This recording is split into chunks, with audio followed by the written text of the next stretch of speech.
Welcome to Dheena anime. இந்த வீடியோவில் நம்ம என்ன பார்க்க போகிறோம் அப்படின்னு பார்த்தீங்கன்னா ஒரு தியரி வீடியோ தான் இது. ஸோ இதில் பிளாக்பியர்டுடைய பிளானை பற்றி தான் நம்ம ஃபுல்லாக கவர் பண்ண போகிறோம். இவரோட பிளானை மட்டும் ஃபுல்லாக கேட்டு தெரிஞ்சுக்கோங்க. The end of the video கண்டிப்பாக நான் சொல்லுவேன் பிளாக்பியர்ட் ரொம்ப ஜீனியஸ்னு நீங்களே சொல்லுவீங்க. அதனால் வீடியோவை ஸ்கிப் பண்ணாதீங்க. ஃபர்ஸ்ட் அவரோட பிளானை அவுட்லைனாக நான் சொல்கிறேன். அதுக்கப்புறமா அந்த பிளானை நம்ம டீட்டெயில்டாக பார்க்கலாம். இவரோட பிளான் என்னன்னா, இந்த பைரட் ஐலாண்டு இருக்கு இல்லையா அவரோடது, இந்த பைரட் ஐலாண்டை ஒஃபிஷியல் வேர்ல்டு கவர்மெண்ட் ஸ்டேட்டாக மாற்றணுன்றது தான் அவருடைய பிளான். அண்ட் அது ஃபைனலாக பிளாக்பியர்ட் கிங்டம்ன்ற மாதிரி அது மாறும். இதை எக்ஸிக்யூட் பண்றதுக்கு நிறைய ட்விஸ்ட் நடக்கும் இந்த ஒரு ஒன் பீஸ் ஸ்டோரியில. சாப்டர் 1180 பார்த்திருப்போம். பிளாக்பியர்டுக்கு இந்த பைரட் ஐலாண்டை ஒபிஷியல் ரெகக்னைஸ்டு கண்ட்ரியா மாத்தணும் அப்படின்ற மாதிரி இந்த சாப்டர்ல அவர் சொல்லியிருப்பாரு. அவர் அது எதுக்கு பண்றாருன்னு எனக்கு தெரியல, பட் உங்களுக்கு தெரிஞ்சா அதை கமெண்ட் பண்ணுங்க. வேர்ல்டு கவர்மெண்ட் தேவையில்லாமலாம் ஒரு பைரட் கண்ட்ரியை வேர்ல்டு கவர்மெண்ட் உடைய ரெகக்னைஸ்டு கண்ட்ரியா மாத்த மாட்டாங்க. அதனால பிளாக்பியர்டு திருட்டு வழியில் தான் அந்த ஒரு பிளானை எக்ஸிக்யூட் பண்ண போறாரு. ஃபர்ஸ்ட் ஆஃப் ஆல் பிளாக்பியர்டு உடைய ஒரிஜினல் ஐடியா என்னன்னு பாத்தீங்கன்னா, கோபியை யூஸ் பண்ணி இந்த வேர்ல்டு கவர்மெண்ட் கிட்ட அவரோட ட்ரீமை சொல்லி அந்த பிளானை எக்ஸிக்யூட் பண்ணலாம் அப்படின்னு அவர் பார்த்திருப்பாரு. பட் கோபி ஒரு ஸ்வாட் மெம்பர், அதனால இந்த வேர்ல்டு கவர்மெண்ட் கோபிக்கு என்ன ஆனாலும் அவங்க கவலைப்பட மாட்டாங்க. இந்த ஒரு விஷயம் பிளாக்பியர்டுக்கு தெரிஞ்ச உடனே அவர் கொஞ்சம் ஷாக் ஆகி இருப்பாரு. ஸோ இதுக்கு அடுத்தா நம்ம கார்ப் வந்து நம்ம கோபியை ரெஸ்கியூ பண்றதுக்கு வந்திருப்பாரு. அந்த ஒரு டைம்ல கோபி தப்பிச்சுட்டு நம்ம கார்ப் அந்த இடத்துல மாட்டிப்பாரு. இந்த இடத்துல கோபி ஒரு ஸ்வாட் மெம்பர், ஆனா நம்ம கார்ப் அப்படி கிடையாது, மெரைனுடைய ஹீரோ அவரு. அதனால பிளாக்பியர்ட் கார்ப்பை ஒரு பார்கெனிங் சிப்பா யூஸ் பண்ண வாய்ப்பு இருக்கு. அண்ட் அதுக்கு மட்டும் இல்லாம கார்ப்புடைய அந்த காட்வெல் இன்சிடென்ட்டோட மெமரியை கலெக்ட் பண்ணுவாரு. அது எப்படின்னு கேட்டீங்கன்னா, சாப்டர் 1163 அக்கிஜி அண்ட் வேனாகர் கோல்கேக் ஐலாண்டை ரைட் பண்ணியிருப்பாங்க. அப்ப புட்டிங்கையும் கேப்சர் பண்ணியிருப்பாங்க. ஸோ புட்டிங்க்கு தான் மெமரி சம்பந்தப்பட்ட அந்த டெவில் ஃப்ரூட் பவர் இருக்கு இல்லையா, அதை யூஸ் பண்ணி கார்ப்புடைய காட்வேலி மெமரிஸை எக்ஸ்ட்ராக்ட் பண்ணுவாங்க. அண்ட் புட்டிங்கை யூஸ் பண்ணி இது மட்டும் பண்ண மாட்டாரு நம்ம பிளாக்பியர்ட். ஏன்னா சாப்டர் 1107ல Blackbeard pirates I mean Catarina Devon and Van Augur இவங்க ரெண்டு பேரும் எக்கிட் ஐலாண்டுக்கு வந்திருப்பாங்க. அந்த ஐலாண்டுக்கு வந்து கேட்ரினா டெவான் சாட்டனுடைய அப்பியரன்ஸை காப்பி பண்ணியிருப்பாங்க அவங்களுடைய எபிலிட்டி யூஸ் பண்ணி. அண்ட் இப்போ அவங்களால சாட்டனுடைய அப்பியரன்ஸை எந்த ஒரு இடத்துலையும் யூஸ் பண்ணிக்க முடியும். ஆனால் இப்போ உங்களுக்கு ஒரு டவுட் வரும், சாட்டன் தான் எக்கிடார் கூடிய எண்ட்ல இறந்து போயிட்டாரு ப்ரோ அப்படின்னு நீங்க கேட்பீங்க.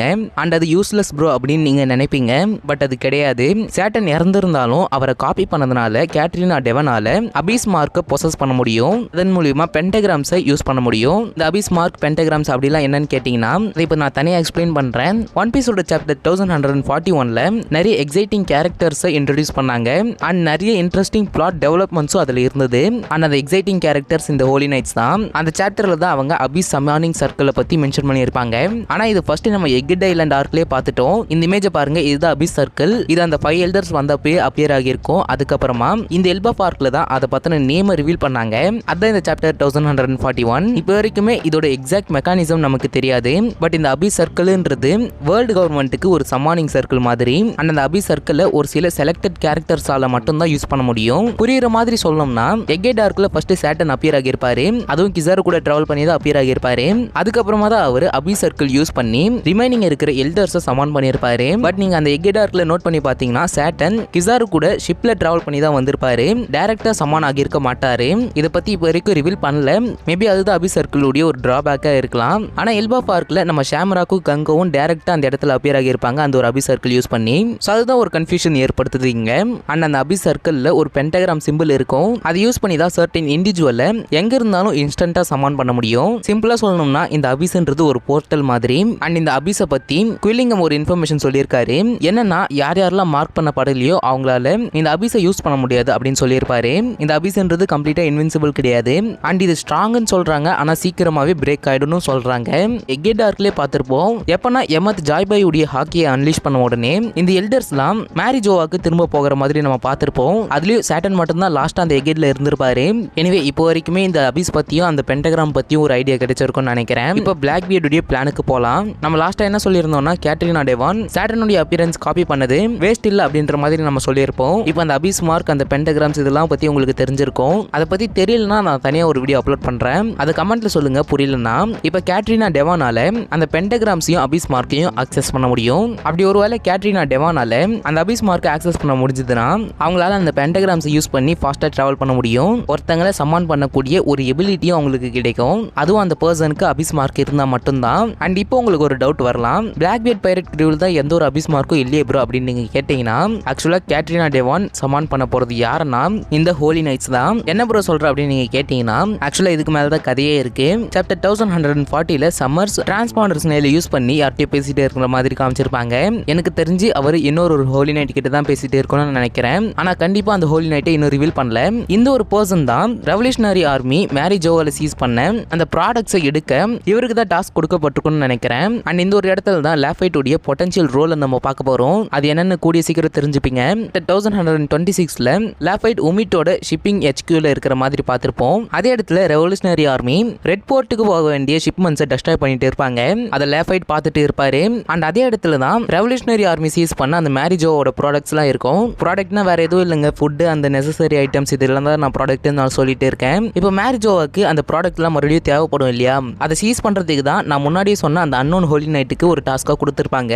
அந்த ஹோலி நைட் இந்த ஒரு இடத்துக்கு வரப்ப ஒரு ட்ராப்ல மாட்டிக்க வாய்ப்பு இருக்கு. ஏன்னா யாராவது ஒருத்தர் அந்த மேரிஜோவோட ப்ராடக்ட்ஸை சீஸ் பண்ணி மறுபடியும் எடுத்துட்டு போக அந்த இடத்துக்கு வருவாங்க இல்லையா, அதனால தான் லேஃபைட் அந்த இடத்துக்கு முன்னாடியே போய் வெயிட் பண்ணிட்டே இருக்காரு. ஒருவேளை அந்த அன்னோன் ஹோலி நைட் மெம்பர் அந்த இடத்துக்கு வந்தாருன்னா லேஃபைட்டால அந்த ஹோலி நைட் மெம்பரை ஹிப்னடைஸ் பண்ண முடியும். அதுவும் ஒருத்தர் தனியா மாட்டிக்கினாருன்னா, ஐ மீன் ஒரு சிங்கிள் ஹோலி நைட் மாட்டிக்கினாருன்னா அது ஒரு பெரிய ப்ராப்ளமா கிரியேட் ஆகும். ஸோ கோரஸை என்ன பண்றாங்கன்னா, ஏதோ ஒரு விஷயத்துல சஸ்பெக்ட் பண்ணி ஏதோ ஒன்று தப்பா இருக்கிறதுனால ஷாம்ராக்க மறுபடியும் மேரிஜோவாக்கு கூப்பிட்டு முன்கூட்டியே கொஞ்சம் எச்சரிக்கையா இருக்காங்க.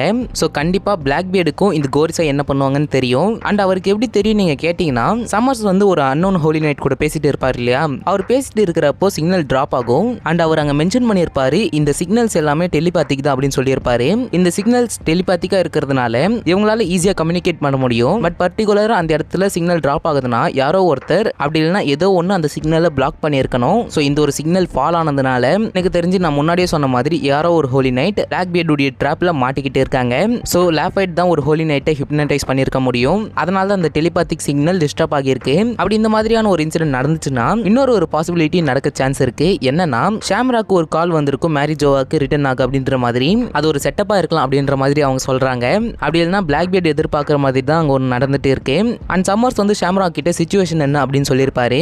அப்போ ஷாம்ராக் ஏதோ ஒன்று தப்பா இருக்கு அப்படின்னு சென்ஸ் பண்ணியிருப்பாரு. அண்ட் இந்த ஒரு டைம்ல தான் கேட்ரினா டெவானுடைய பிளாட்டே ஸ்டார்ட் ஆகுது. ஏன்னா அவங்களால அபிஸ் மார்க்குள்ள ஒருத்தரை சமன் பண்ண முடியும். அந்த ஒரு எபிலிட்டி யூஸ் பண்ணி கேட்ரினா டெவான் ஒரு ஹோலி நைட் உடைய ஐடென்டிட்டியை ஸ்டீல் பண்ண வாய்ப்பு இருக்கு. அது மட்டும் இல்லாம அந்த ஆர்கனைசேஷனை டிராகன் எப்படி சேதப்படுத்தினாரோ அதே மாதிரி இவரும் பண்ண வாய்ப்பு இருக்கு. அண்ட் இந்த ஒரு டைம்ல பிளாக்பீட் புட்டிங்கை யூஸ் பண்ணி கார்புடைய மெமரிஸை கலெக்ட் பண்ணுவாரு. அதாவது அந்த காட்வெல் இன்சிடென்ட்ல ஹோலி நைட்ஸ் உடைய பவர்ஸ் அண்ட் டீம் அப்ஸ் எப்படி இருக்குன்னு கலெக்ட் பண்ணி அதுக்கேற்ற மாதிரி அவர் செயல்படுவாரு. அண்ட் அதுவும் இல்லாம அந்த ஆர்கனைசேஷனை அவர் சேதப்படுத்துறப்ப ஷாம்ராக் பிளாக்பீடை ஸ்டாப் பண்ண வருவாரு. அப்ப பிளாக்பீட் ஷாம்ராக் கூடிய டெவில் ஃப்ரூட்டை கன்சியூம் பண்ண வாய்ப்பு இருக்கு.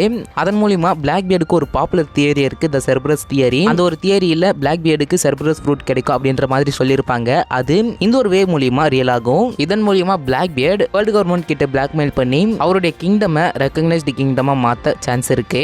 பட் அவர் எதுக்கு அந்த ஒரு கிங்டமை நேஷனல் லெவல்ல புஷ் பண்றாருன்னு எனக்கு தெரியல. உங்களுக்கு தெரிஞ்சா கமெண்ட் பண்ணுங்க. எனிவே அவள் தான் இந்த தியரி கண்டிப்பா பிடிச்சிருக்கும்னு நினைக்கிறேன். நாளைக்கு சாப்டர் ரிலீஸ் ஆகும். அந்த ஒரு சாப்டர்ல உங்களை மீட் பண்றேன். until then stay tuned.